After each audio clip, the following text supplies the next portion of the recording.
What's up, what's up, what's up? So right now we have the Neewer Vision 4 wireless location shooting light.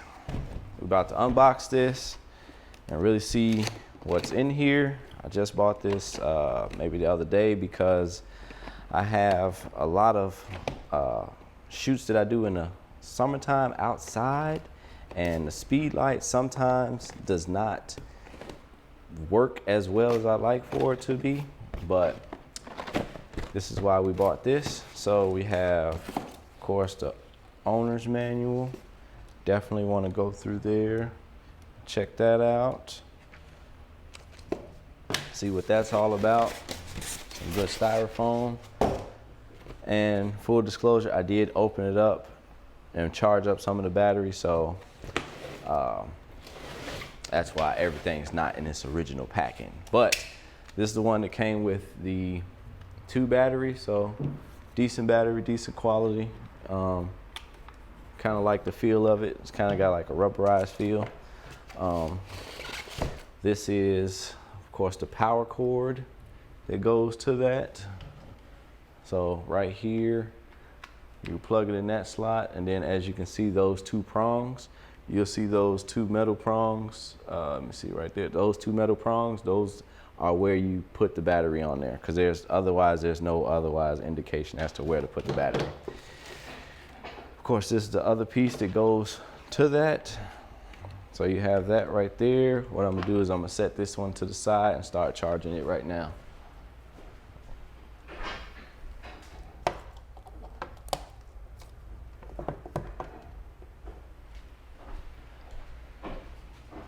All right, so some more styrofoam.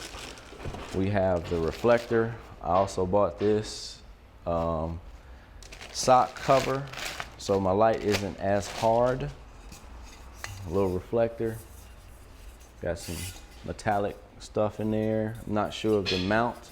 I'm gonna just call it the Neewer mount because my current lighting system is a Speedotron. So this is the first thing that's not Speedotron. And then we got a little light cover to kind of soften up the light there. You can also get that on Amazon. So we'll set this to the side. Inside of here is the trigger. Let's see what that was. This looks to be like a sync cord. Set that to the side. Like I said, you have your Neewer trigger and the little small tiny battery, which I'm not sure what size battery that is. Let's see. That is a CR2 battery. So you would need a CR2 battery to go for that trigger. We have a car charger for the battery, and be perfectly honest with you, I'm probably not gonna use the car charger because I'm on location, so I'm gonna probably have my generator with my wall charger to charge the other battery. This looks like another larger, longer sync cord. So you have a longer sync cord, and then you have the little shorter sync cord. So if you don't want to use your Neewer trigger, you can use your the sync cords you already have. And of course, this is what we paid the big bucks for, a lighting system that's a lot more powerful than the normal speed lights. So, and that is all that is in this box. So we will set that to the side. So you get a longer sync cord, you get your trigger, a shorter sync cord, you have your actual car charger, you have your 7-inch modifier / reflector, or 7-inch modifier, and then you have your actual Neewer light. So unscrew it there, and that is a 1/4-20 thread. So right here is the knob. I don't know if you can see that, to where you unloosen that so you can put it on your light stand. boom stand, whatever. We have the latch where you pull that back. Let me see. Pull that back. Once you pull that back, and then you twist to take that off. So pull that back, twist, and that uncovers your light right there. So you have a pretty decent flash tube and a LED model lamp. Like I say, this is the RF for the trigger. Then you have your actual sync slot. You have lighting, test, and a few other buttons. So let's turn this thing on. Switches right here. Flip switch.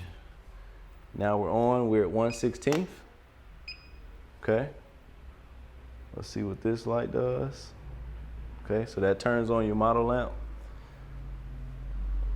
So hitting that same button, we turning off our model lamp. Then here we have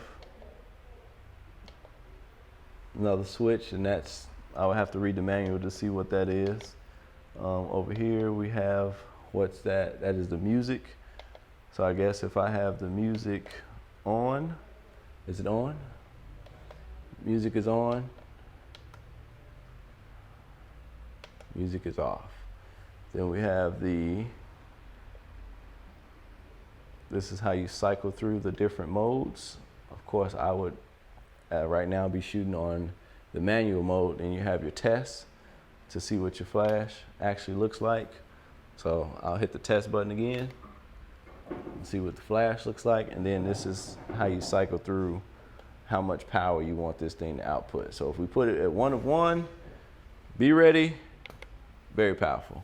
Now if we put it at 1 of 64, not as powerful. So you can get your kisser light, or you can get your maximum output, and the sync cords go right in there. So let's see one of these sync cords. So you put that in there, and then that will go to your native trigger that you may have. But this is just the unboxing of the Neewer Vision 4. I will try to test this out in the field and have something else for you. Okay, I also wanted to show you that that little slot right there, it will turn red when you're charging, and when the battery is fully charged, it will turn green. So that is the only way you know if your battery is fully charged. Also, I have this put on my Sony A63. Let's see here, where does it say A63 at? So it is a Sony A6300. Trigger is right on there. As you can see, the camera is on. I'm gonna just hit the shutter button. So it does flash. So it works with the A6300. So something else I wanted to show you guys there. I'm going to turn the Sony on there. So if you do like event photography, or somewhere where you're blessed enough to have somebody aim this at you, and you want to take a bunch of pictures just really fast, at 1/64th, and right here, as far as like shooting mode, I'm gonna go down, and I'm not gonna shoot high. I'm gonna shoot at medium. So that way, when I hit the shutter button at 1/64, it'll flash every time. Okay. Now, if I juice it up a little bit at 132, let's see how that works at 132. Just hitting the shutter button, just holding it. It still catches every shutter count. Let's see at 1/16 if it catches every shutter count. So it's still catching every shutter count on that one. 1/8.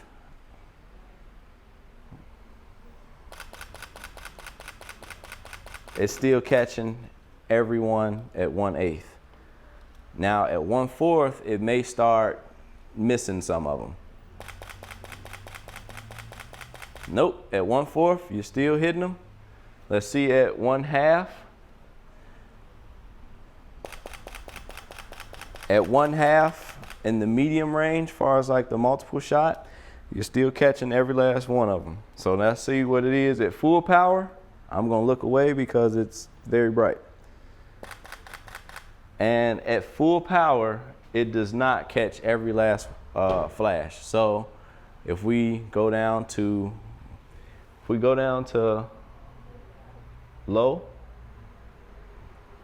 let's see if that works at full power. I'm guessing it won't be because there is a recharge.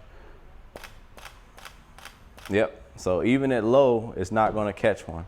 So I would say at 1, depending on how much light you need for that particular situation, just adjust your f-stop or adjust your light output. But I just wanted to show that because, you know, for a lot of beginning photographers, at this stage, once you're dealing with flash and light, and as far as like the output of the light, you kind of really want to see some real world tests. And as of right now, I looked on YouTube and there is no real world information for the Neewer Vision 4 location lighting system.